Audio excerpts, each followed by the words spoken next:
For You Fitness podcast, and today is all about protein. Protein! Protein! Oh yeah. We're going to be discussing the benefits, the best sources of protein, and some common misconceptions and myths around the consumption of protein. This is a super heavy topic, so we're just going to be brushing over some basics today. Nice. And to help me deliver this information is a repeat guest. He is a personal trainer and nutrition coach at our St. Pete studio. His name is Justin Rehark. Hello everyone, how are we doing today? I'm sure they're great, right? Oh, I mean, It's they have beautiful to be. outside. We're in Yeah. Florida, there's no snow, so I mean. We're all good here. Anywho, before we get started, we do want to let you know, and we hope that you understand that because of our bio-individuality and our specific needs, the things that we say today, I mean, it's going to vary individual by individual. You're going to need different requirements. He's going to need different requirements. I'm going to need different things. So please take that into consideration. All right, with all that said, we're going to dive right into it. We're going to be talking about the benefits of protein. All right. Why do we want to consume protein, Justin? Let's break it down. All right, so let's just get started. First things first, if we are working out, it's going to help with muscle recovery. So, right after you're done working out, what do you want to do? Let's get some protein in, okay? It's going to help with the muscle recovery. Another thing it's going to do for those needs, it's going to help generate muscle protein synthesis. In layman's terms, help with muscle growth. Oh. So now we got that repair, and now we have that growth all happening at once because of the protein after we get done working out. Okay. So another big one is going to help with lean body mass, aka body fat percentage, right? Something that everybody wants to get lowered down. But it's going to help if we keep resistance training along that program with the protein. That's what's going to help with the lean body mass, going to help with the body fat percentage. So if we're kind of a sedentary person, we're not really hitting the gym, I mean, protein, is it going to work in our favor? Protein is still 100% going to work in your favor. Okay. But hitting that gym with the protein is definitely going to help decrease that body fat much, much quicker. Okay, so is it going to help like with soreness? Yes, Yeah? 100%. So when I was talking about the muscle recovery, Okay. that's like the main thing it's going to do. So when you break down those muscle fibers, you're tearing those muscle fibers, protein's going to come in, it's going to help with the muscle recovery. All right, so protein's Great. our friend. Repair, restore, it's very nice. So one of my favorite things to talk about when it comes to protein is the thermic effect of food. The what? Oh, my bad. What does that mean? So thermic effect of food broken down. Okay, so let's say we take 100 calories of protein, 100 calories of fats, Okay. 100 calories of carbs. Okay. 30% of that protein we take in is going to be burned just through digestion alone. Only 10% carbs, only 3% fats. That's why protein is that main macronutrient you want to have when it comes to the fat loss perspective side of things and weight loss side of things as well. So the thermic effect of the food. So it takes longer for our body to digest protein. That means it's burning more calories. Exactly. And while it's doing that, we're staying fuller for a longer amount of time. Oh, I like that. Yeah, right? So you can essentially say it kind of keeps our hunger at bay. Mm-hmm. All right. 100%.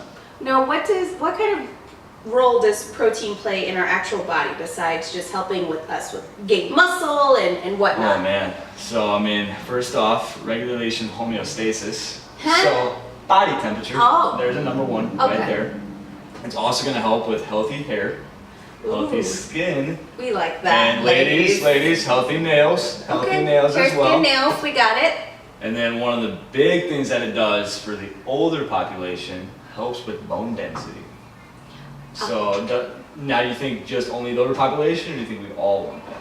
We all want that. We all want that. Yes, we don't want no fragile Strong bones. Yes, Yeah. strong bones. We need Absolutely, absolutely. So, I know, we are made of pretty much primarily protein. that. Our organs, our muscles, our arteries, our veins. I mean, it's kind of important that we support those important things by consuming protein. Yeah? Yes, 100% agree. All right, fantastic. So, all in all, protein is a major benefit to our bodies. Yeah? Yes, completely agree there. Fantastic. So, speaking of quality protein, Quality. what are your go-tos for Okay. protein and why?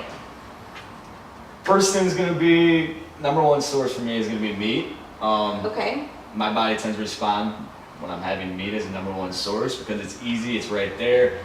And as far as meat sources goes, I like to use the organic range-free chicken. Okay. Solid one right there. If you want to break it down as far as in terms of protein, usually around 4 ounces, getting anywhere from 23 to 26 grams of protein. Okay. So pretty solid out there, or about a palmful, right? And then one of my favorite ones that nobody really talks about is ahi tuna.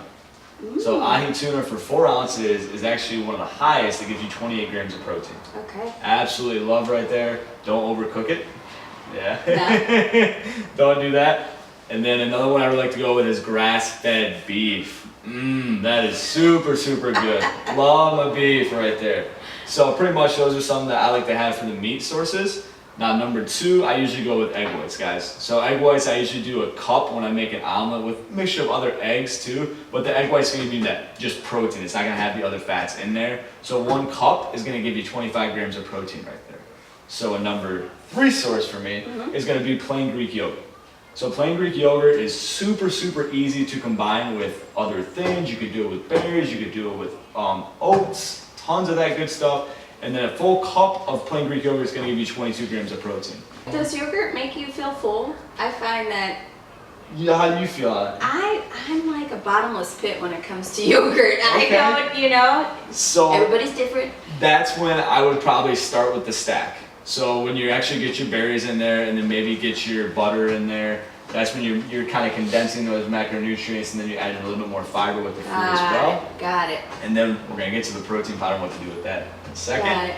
And then another source that I absolutely love, and then you're going to touch on this probably a little bit later, are lentils. Lentils are awesome, high in fiber too, not just protein as well, and they can be mixed in with tons of things. A lot of people use them in their soups. So 1 cup is roughly 20 grams of protein there as well. Yep. And Packing protein. Yeah, there you go. And another one you're probably going to touch on is beans. Yep. Tons of variety there. You can use them in a lot of recipes, but usually about a cup of beans is going to be around 15 to 20 grams of protein. That's a lot of protein. It's a good amount of protein. Now, beans, the more you eat, the more you, I mean, it's kind of a thing, right? Yeah, but I mean, shouldn't you be kind of happy? You should be kind of happy about that at the same time. Yes, absolutely, absolutely. Let's get back to why the quality of your meat is important. So we're gonna have to go in the terms of gut health with that. Okay. So I mean, the more processed meat's gonna be, you're gonna have a lot of those carcinogens. It's not gonna be great for your gut. It's just not gonna be great for your body overall. Right. So you do want to get more of those organic routes, the grass-fed beef, Right. all that good stuff. If we're looking at protein powders, you want to look for probably the one that has the least amount of ingredients in it. Gotcha. So I think we both really convey to our clients that organic and grass-fed meats help cut down on the exposure of hormones and antibiotics. And when we take in protein, okay, we're taking in that animal's energy. So wouldn't you rather take in the energy of an animal that's a happy animal and that's been humanely raised versus a scared little piggy who's been crying and tortured? I mean that's a whole nother subject. So this is why we preach organic and grass-fed. And an easy way to access these proteins, I know what my husband and I do, butcherbox.com. It is delivered to your door. That is one route. Otherwise, if you have your go-to storage, you can easily find organic and grass-fed meats there. So make sure you do your due diligence by choosing better qualities of meat. Justin, you touched on a lot of the protein sources that I consume as well. To add to that, I am a fan of sardines. I'm just throwing it out there. I know a lot of people hate them and they really get a bad rap because people think they're fishy and they're stinky. And to be honest, if you like tuna, you will like sardines. You're still gonna go for a wild caught sardine in a can, yes. And of course, if you go overseas and get it straight from, you know, the good places, it's gonna taste better. But I find that I found a legit brand at Trader Joe's. It's resting in olive oil. And it's just beautiful, especially when you mix it with a little bit of Primal Kitchen mayo or avocado, a little bit of salt, put it on some toast, bam, super packing protein.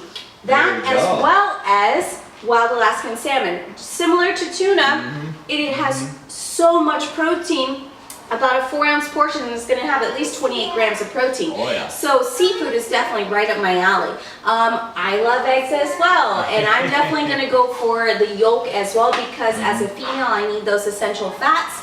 And that's pretty much a majority of my meat-like proteins. Other various forms of proteins I consume are more on the vegetarian and vegan side. So many vegetables have protein in them. Yeah. Peas, broccoli, asparagus, all of these, there's at least 3 grams of protein per... Sugar snap peas is massive. Yes, at least, I think 8 grams per cup. 12. Okay, Yeah. 8 to 12. Boom. I love sugar snap peas. They're so good. So, and you can add them to everything. Everything. Pumpkin seeds. If you're vegan, you can consume enough protein, okay, through sources like fermented soybeans. This includes tempeh, natto, miso, everything like that. That's actually comes from the Japanese culture. Pack in protein, at least 28 grams per serving. You guys, plenty of sources of protein.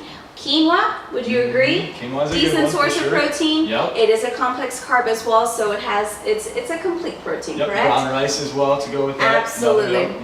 Absolutely. So there's really not a lot of excuses to be had or to be given when you have so many available sources of protein. Even being a vegan, you can do this. And then just to touch on that vegan topic with protein, when we always say all proteins are created the same, it's just not really that true when it comes to that. So animal meats are going to be a complete source of protein. When I say that, that means they have all EAAs. What are EAAs? Your essential amino acids. That's things that your bodies cannot produce. So when you guys kind of stack together all your foods, make sure you are getting those beans and those legumes in and kind of get a mixture of all to get to your protein goal. Right, right, absolutely. I think we covered a good amount of proteins that we both definitely like. Great start for sure. Awesome. Now, is it true? Can we overconsume protein, or is that a myth? So that is going to be wildly dependent upon the person. Okay. But you have to think about if you're just a regular healthy individual, Okay. you're not really going to be over-consuming protein. It just comes down to over-consuming. Oh, so it's as a not- culture, we overconsume. It's just not. Right. Yeah, it's just not protein in general. It's just Gotcha. over-consuming in general. You know what Okay. I mean? So I mean, wherever you want, it's not really. It's not going to be bad for your kidneys. It's not going to be bad for your liver unless Okay. you have an existing condition. Consult with your physician That's first. what comes on down Yes. to. Yes. Yes. Exactly. Okay, so what about the person who is straight up fearful of, I don't want to consume protein because XYZ? What is the downside of not having enough protein? So then you want to talk about their goals, and then what if their goals are shaping? So I mean, if their goal is shaping and we don't get enough protein in, that comes the term, I don't want to say it, but I mean the skinny fat, you know what I mean? Because we don't have enough protein to build the muscle and to drop the fat, and that's just what's going to happen. Because I mean, we're probably going to be over consuming carbs and we're not getting enough protein in, so we're going to go to things that are not keeping us full for a longer amount of time. Okay. So there, that tends to happen. Gotcha.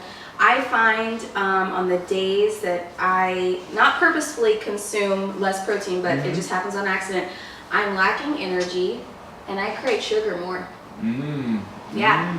Okay. If that happens to anybody else, it's likely because you're not getting enough protein. That's very true. And then also on workout days too, when you wake up the day after and you are feeling very sore, that probably means the day before we didn't get enough protein in as well, guys. Yeah, had that happen to me several Yes. times. When's the best time to consume protein? Oh, wow. So pre-workout, I would say maybe 1.5 to 2 hours beforehand. Okay. Because you want to give that digestion process some time before you go right into your workout. Got it. Because you don't want all the blood rushing to your stomach, you want to go into your muscles, right? Okay. So then for post-workout, I would say anywhere from 30 minutes to 2 hours is the most optimal time to get your protein in. Okay. Now, if I happen to go longer than 2 hours, what would you suggest? I mean, am I going to start tapping into my muscle? Am I... What's the deal? That is not going to happen. Okay. Let's just make sure we do get some protein in at some point throughout the day. Okay. I mean, it's not going to destroy your gains per Okay, se if you don't got get it in that window. There's some flexibility there then. 100%. Fair enough. You'll be fine. Okay, so that's pretty much what we're gonna cover, or the end of our convo today, just because again, it's a super loaded topic and we don't wanna overwhelm you with too much information, but we wanna leave you with some takeaway tips, okay? Right. A few of mine in regards to protein. Always experiment with the consumption of proteins. Some months you're gonna feel great having tuna, salmon, whatever. Some months you're gonna feel like crap having red meat. I mean, you really have to experiment with the different types of protein and track how you feel. Exactly. From the 100%. different types. Really, it's all in about when do you feel your best, stick to that regiment. What can you add to that? Have your go-tos. Okay. So just don't make things too complicated. Like we were talking about my top 5 protein sources. Just honestly pick 3 to start and just kind of go from there. Don't make things too complicated. Get your proteins in and just make it easy. Make it easy. Random question. Yeah. If you were stuck on the road and you were fasting and it's time to break your fast with hopefully protein, and the only thing on the road was a convenience store. Yeah. You pop into the convenience store, what do you go for? Woo! Go. Alright guys, so there's gonna be protein bars. Okay. There's probably gonna be like your protein shakes that are ready to make. Okay.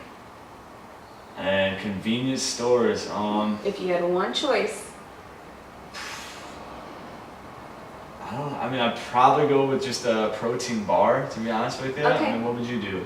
A lot of them have hard-boiled eggs now. Okay. So that is an option. Beef jerky, depending on the quality of the brand or the name of the brand, where it's coming from, may pick that, or I may just fast. And if I know where I'm going and I know my destination, I know there's going to be a restaurant there, I will break it then. But it's do your research beforehand, know where your stops are, things like that. Again, random question. I thought I'd just leave it like that. Guys, if you enjoyed this podcast, please subscribe. Give us 5 stars if you liked it, because hey, the more info we get from you, the more we're gonna give back. We do this for you. Everyone have a fantastic day. Thanks. See you later, everybody. Have a good one.